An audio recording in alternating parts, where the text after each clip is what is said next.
ఓం శ్రీ పుణ్యలింగేశ్వర స్వామినే నమః.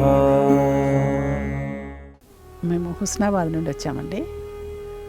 ఇంతకుముందు 2 సంవత్సరాల క్రితం ఈ క్షేత్రానికి నేను రావడం జరిగింది.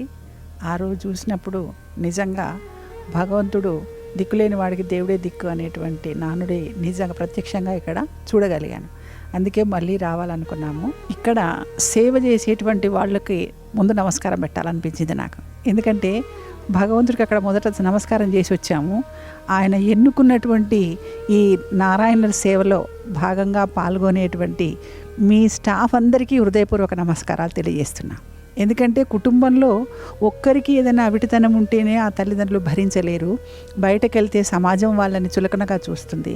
అలాంటిది ఇన్ని వందల మందిని ఎక్కడెక్కడి నుండో ఎన్నుకొని తీసుకొని వచ్చి మీ సమయాన్నంతా ఇవాళ సమాజంలో ఎన్నో వ్యాపకాలు ఉన్నాయి ఒక్కొక్కరికి.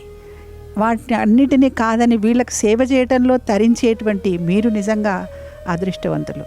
అందులో చిన్న సేవ చేయగలిగేటువంటి భాగ్యాన్ని మాకు ఆ భగవంతుడు ప్రసాదించినందుకు మేము భగవంతుడికి సదా కృతజ్ఞతలుగా ఉంటాము. ఆ తర్వాత ఇక్కడ నిజంగా అణువున ఆ రుద్రుడు ఉన్నాడనిపించింది.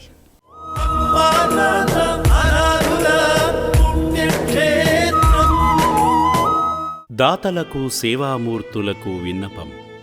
ఈ అభాగ్యుల పట్ల మీ దయాహృదయాన్ని ఈ వీడియో చూడటం వరకే పరిమితం చేయవద్దని మనవి.